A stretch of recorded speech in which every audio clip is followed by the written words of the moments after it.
Halo Baladiskom, kembali lagi bersama saya Rima Adriani dalam liputan khusus Diskominfo. Pada liputan khusus kali ini, saya berada di Rumah Sakit Umum Daerah Ciamis dan nanti kita akan berbincang langsung bersama para petugas medis yang menangani COVID-19 di Ciamis. Yuk ikuti kami.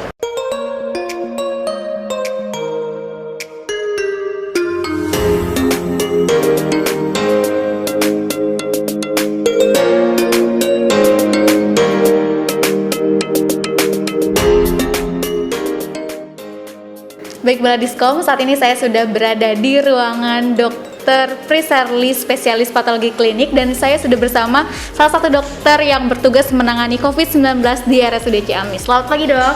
Ya, selamat pagi. Mungkin untuk kali ini kita akan berbincang-bincang mengenai alat yang katanya sih di laboratorium RSUD Ciamis itu ada alat PCR yang salah satu kegunaannya untuk mendeteksi virus COVID-19.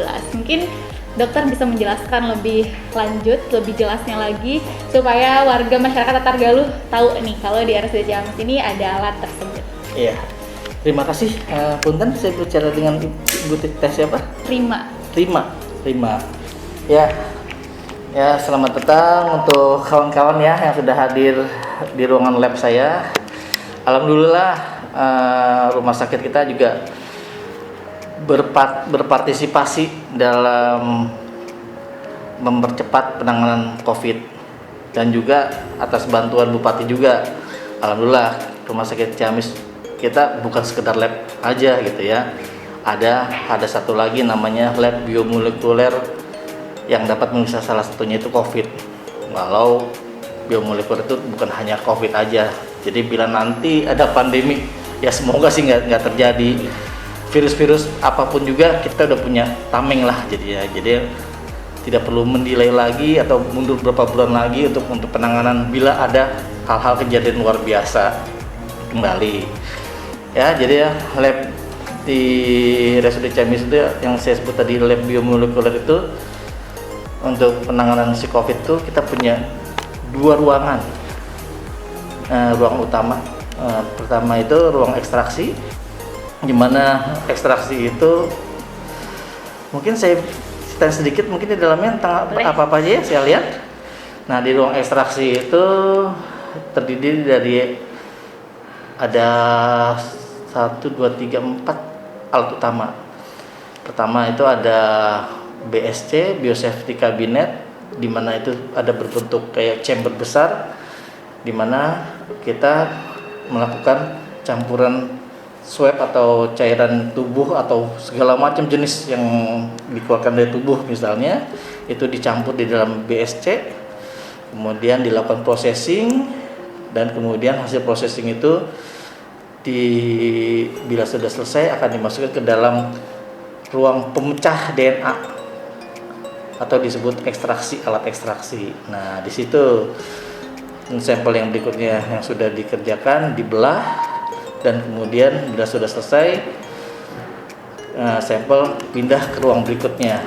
Nah, ada ruangan yang kedua yang utama, ruang RT-PCR, di mana ruang RT-PCR itu ruang untuk mendeteksi apakah ada virus pada pasien itu. Saat ini kita lagi pandemi SARS-CoV-2 ya. Nah, apakah benar di dalam sampel itu ada virusnya, itu akan terdeteksi di ruang RT-PCR. Nah, kita juga punya alatnya lumayan.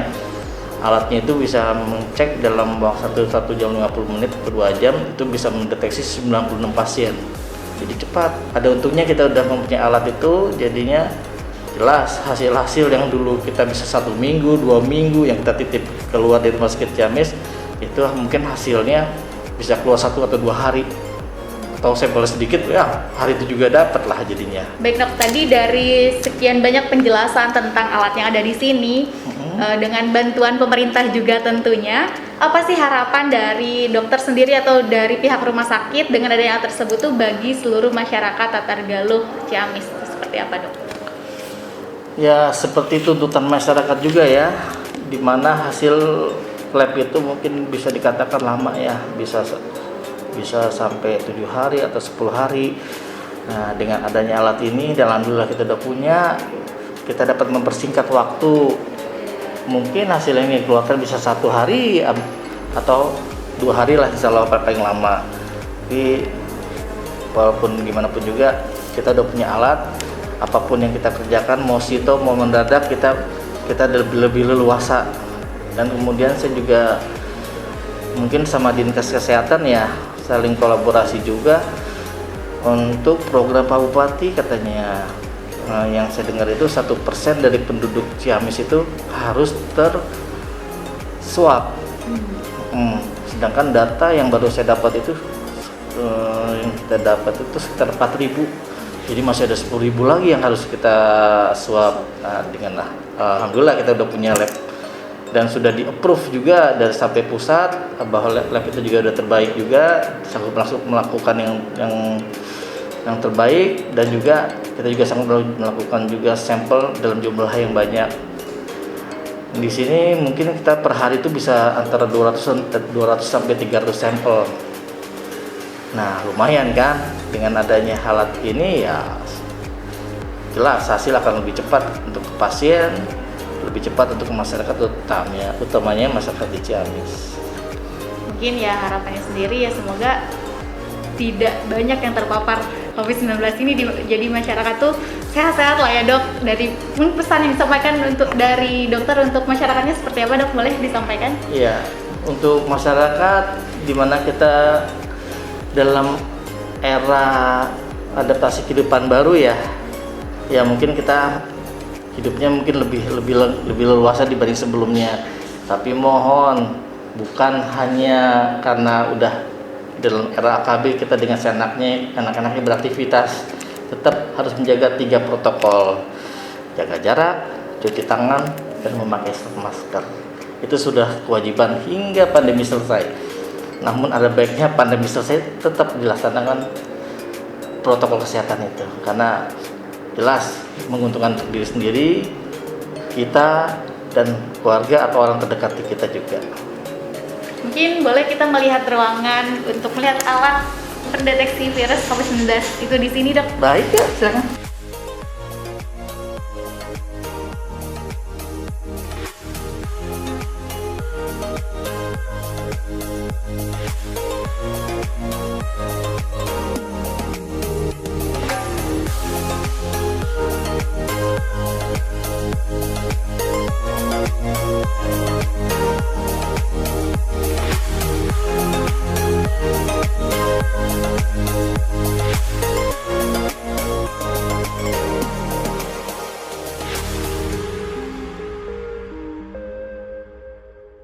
Ruangan ini termasuk zona merah, jadi mungkin kita singkat dan padat aja. Dalam ruangan ini kita mempunyai ada beberapa macam lah ya yang kita gunakan untuk pemeriksaan awal, pemeriksaan deteksi COVID. Pertama ini BST ya, Biosafety Cabinet, kita udah level 2 dan terbesar nih. Jadi kita bisa bekerja untuk 3 orang, bukan 1 orang lagi ya. Kemudian ada alat namanya PCR. Pemda Ciamis alhamdulillah nge-support rumah sakit dan Dinkes juga untuk penanganan COVID, terutama ya masyarakat kita. Akhirnya beliau juga mengizinkan kita untuk beli alat. Jadi kita punya 1 alat PCR, ini salah satunya. Ini ada PCR itu ada 2. Yang ini nih untuk ekstraksi PCR. Ini untuk membelah virusnya lah gitu. Ini yang kita beli. Terus kemudian Dinkes juga dipercaya untuk sama BNPB, dia dapat bantuan. Ada namanya alat Zibio, ini untuk ekstraksi. Namun karena Dinkesnya lab biosafety level 2 sedang lagi pembangunan ya, atau renovasi. Jadi alat-alat yang ada di Dinkes bagian ditaruh di lab Ciamis untuk pemeriksaannya. Kemudian ya inilah yang ada dari alat-alatnya, kita persiapkan buat pekerjaan anak-anak sampai keamanan. Kita juga ada pasang CCTV juga di atas, dan untuk mempermudah komunikasi antar ruangan, karena kalau pakai telepon juga susah mencet nomornya, kita menggunakan HT. ini HT, jadi kita komunikasi lebih cepat. Bahkan ini juga bisa sampai ke Dinkes. Kalau ada kebutuhan sito, tiba-tiba ada kebutuhan sito keluarga mana yang perlu dipisah secepatnya, dia bisa mengirim dan laporan ke dalam. Ya, jadi melalui komunikasi ya kita harapkan apa yang dihasilkan untuk masyarakat kita jadi lebih cepat. Untuk di ruangan ekstraksi sekian.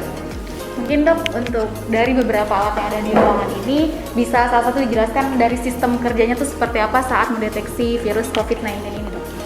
Ya, awalnya sampel yang diterima dari luar itu masih dari sini ya, dalam berupa swab dari hidung atau dari tenggorokan. Nah, nanti dari swab itu kita lakukan suatu proses lah dalam tempat ini. Jadi nanti pasti ada well, ada sumur-sumur lah. Nah, dimasukkan ke dalam sini, ke ruangan ini, ke dalam chamber ini. Safety level 2. Di sini semua proses swab di awal dilakukan di sini. Pencampuran swab sama reagen ada di ruangan, ada di tempat ini. Ini juga sudah ada udah ada HEPA filternya sama UV-nya, jadi udah aman untuk analisa itu bekerja. Setelah pemproses ini dilakukan selesai, kemudian hasil dari sampel akan dimasukkan ke dalam ekstraksi. Ini kemampuannya ada yang 12, ada yang 32. Kemudian kira-kira dilakukan pemecahan atau pembelahan virusnya itu sekitar 45 menit. Untuk tahap di ruang ekstraksi itu yang terakhir. Kemudian bila hasil ini sudah selesai, mungkin kita akan lanjut ke ruang sebelah. Sampel yang sudah dipecah atau dibelah akan dimasukkan ke dalam ruang kotak chamber ini, dan selanjutnya akan masuk ke ruang real time PCR, di mana ruang sebelah itu untuk mendeteksi apakah pasien atau orang itu terkena COVID atau yang disebut corona itu, virus corona. Nah, untuk mengetahui hasilnya itu kira-kira berapa lama ya Dok dari tes ini tuh? Hasilnya sebenarnya tergantung dari jumlah antrian. Bila antriannya sekitar 100, kita dapat 100 sampel, kita bisa melaksanakan itu dalam 1 hari. Jadi tergantung antrian. Kalau antrian banyak mungkin akan terdelay, bisa 1-2 hari atau 3 hari. Tapi dengan adanya tambahan dari yang dinas, dan dinas juga punya alat pendeteksi dari BNPB di dinas itu, kita harapin dalam 1 hari hasil sudah keluar ke pasien atau warga-warga terscreening diduga COVID. Jadi kita berharap sih, alhamdulillah pemerintah Pemda mendukung, kemudian pemerintah pusat BNPB mendukung, ya alhamdulillah terbaik kita jadinya. Dalam penanganan buat COVID kita juga alhamdulillah di Ciamis juga termasuk yang terbaik juga untuk di daerah Jawa Barat. Nanti kita masuk ke ruang sebelah, ruang RT-PCR untuk mendeteksi. Siap. Ya silakan.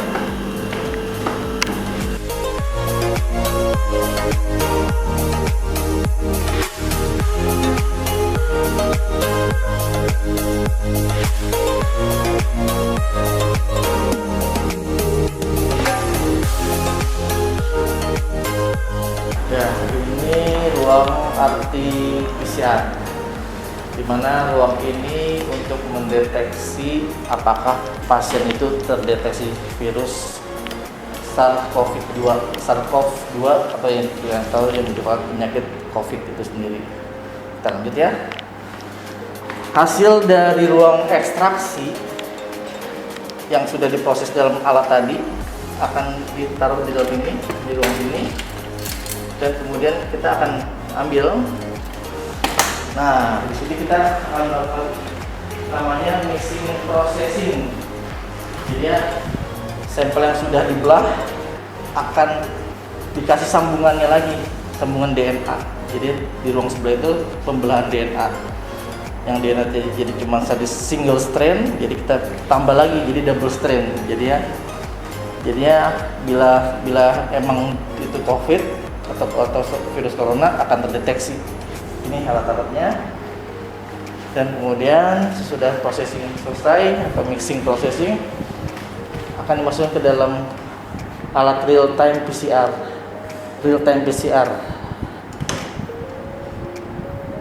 Ini waktu kerjanya sekitar 1 jam 50 menit lah.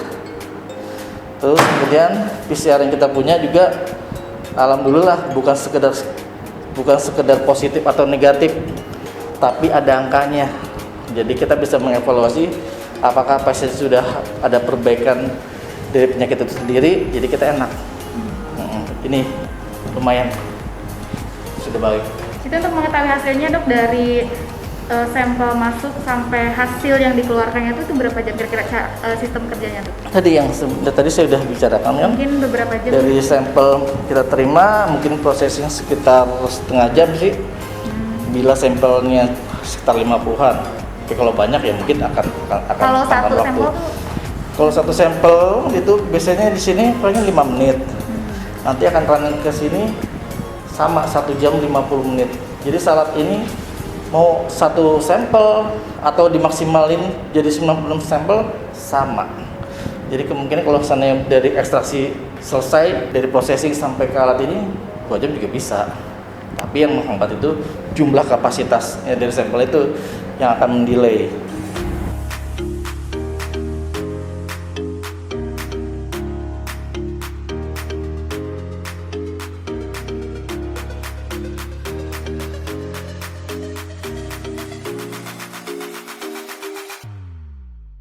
Nah, Bardiskom, saat ini saya sudah bersama Dr. Endang Oktaviana, spesialis patologi klinik selaku Kepala Instalasi di RSUD Ciamis. Selamat pagi, dokter. Selamat pagi. Mungkin bisa memperkenalkan dirinya kepada teman-teman. Saya Endang Oktaviana Wilujeng, SPPK, K Instalasi Patologi Klinik di Rumah Sakit Umum Ciamis. Mungkin selaku Kepala Instalasi di RSUD Ciamis itu perannya seperti apa sih dok, apalagi dalam masa pandemi COVID-19 ini? Oh iya, kita kan tahu ya, semua orang tuh tergagap-gagap dengan adanya pandemi COVID ini, termasuk kita juga di rumah sakit daerah ya. Tapi dengan COVID ini ada beberapa hal yang patut kita cermati. Peran serta rumah sakit itu sangat baik. Jadi muncul orang-orang yang benar-benar ingin membantu itu, termasuk dalam lintas sektoral. Mereka yang bergerak di bidang misalnya peternakan telur, mereka membantu bagaimana biar nakes di Rumah Sakit Ciamis itu sehat, jadi mereka nyumbangnya itu. Kemudian dari unit-unit yang lain tuh seperti itu. Jadi muncul orang-orang baik untuk menolong kita dalam menangani COVID ini. Nah, untuk rumah sakit sendiri, COVID itu kan karena penyakit baru dan manifestasinya itu multidimensi, jadi multi wajah lah.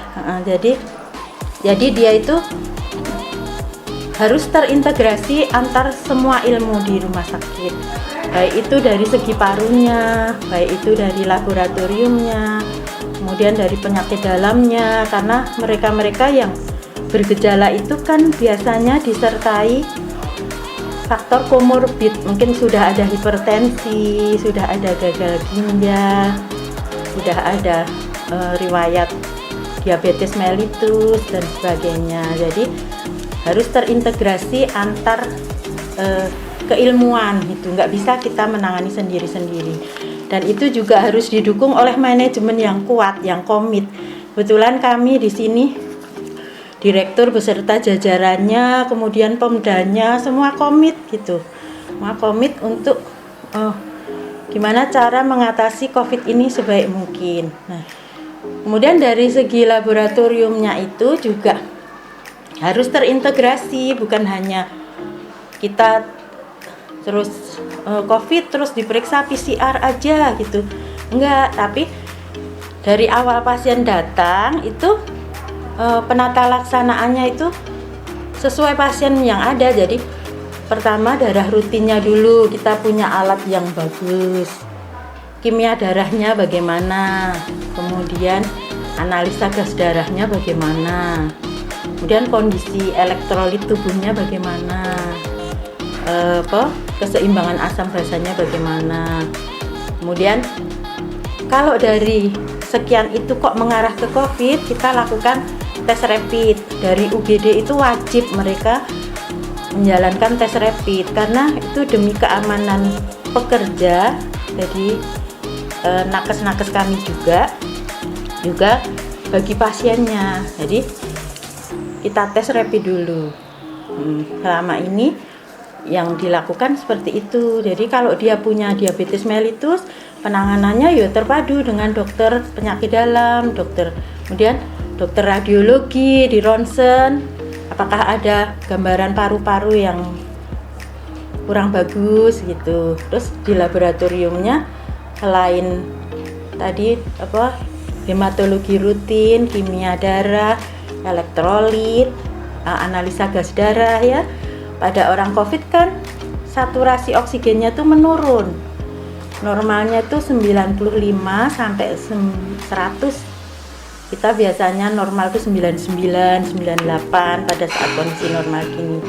Tapi pada pasien COVID itu bisa menurun di bawah 90. Mereka sesak napas hanya gitu. Nah, itu penanganannya memang harus terpadu.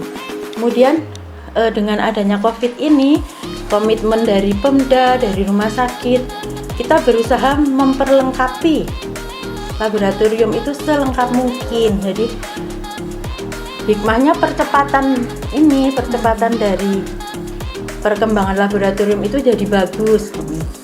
Pengadaannya dari awal usulan dari kami, ruangannya harus seperti ini, harus yang aman bagi kita sebagai pekerja maupun dari lingkungan, karena virus itu kan kecil banget ya. Takutnya kita meriksa itu virusnya nyebar gitu kan, takut gitu. Jadi harus ada ruangan khusus untuk yang tadi yang PCR jadi swab untuk kita diambil usap tenggorok dan nasofaring ataupun orofaring sini, kemudian diperiksa PCR-nya, itu saling mendukung dengan pemeriksaan yang lain gitu. Nah, nanti kalau sudah diperiksa itu, pasien itu penanganannya kan sebelumnya mereka masuk isolasi ya, masuk isolasi ditangani oleh dokter yang berkompeten di bidangnya. Nah, bila ada yang meninggal tapi nanti misalnya hasil positif, ya penanganannya harus seperti penanganan COVID yang sebaik-baiknya gitu. Jadi memang terintegrasi. Jadi kita dipaksa untuk bekerja dalam tim yang bagus. Dari awal, dari IGD penanganannya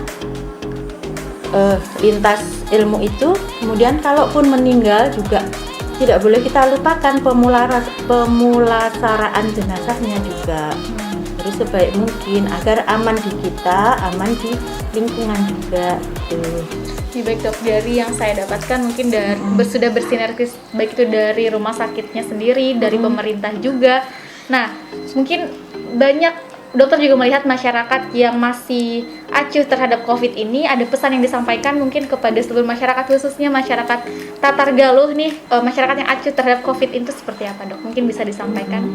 Sebenarnya kita nggak boleh acuh ya. Kita memang semua itu tadi tergagap-gagap dengan adanya COVID ini, tapi pesan kami ke masyarakat, ikutilah protokol yang benar. Entah itu COVID itu dibilang konspirasi kah, entah itu memang rekayasa genetik atau apapun, tapi yang jelas korban sudah banyak ya. Jadi kita harus gimana sih caranya biar kita itu terlepas dari pandemi ini. Jadi dari teknologinya kita bagusin, dari kerjasama lintas sektoral kita bagusin, kemudian kepatuhan yang jelas. Jadi masker, cuci tangan ya, kemudian hindari berkerumun. Soalnya kalau kita menangani COVID cuma tergantung pemerintah nggak mungkin. Yang kesadaran masyarakat tuh yang paling penting. Kasihan nakes udah itu, adik-adik saya yang di UGD kewalahan juga menangani seperti itu. Kami yang di lab juga, teman sejawat saya Dokter Kris juga sampai malam pun dia ditelepon seperti itu. Adik-adik ini juga yang mereka yang sebagai swabber, itu juga berat mereka. Mereka juga punya anak, istri, orang tua. Jadi dalam kondisi mereka bertugas, kalaupun mereka pulang tuh juga harus jangan sampai membawa virus gitu. Jadi tolonglah masyarakat tuh lebih patuh gitu, dari kerumunan, jadi cuci tangan, pakai masker. Masih banyak yang terlihat yang belum pakai masker. Kadang pakai maskernya salah, hidungnya kelihatan. Hidungnya kelihatan, ya, seperti itu. Baik, terima kasih Dok atas waktunya. Ya.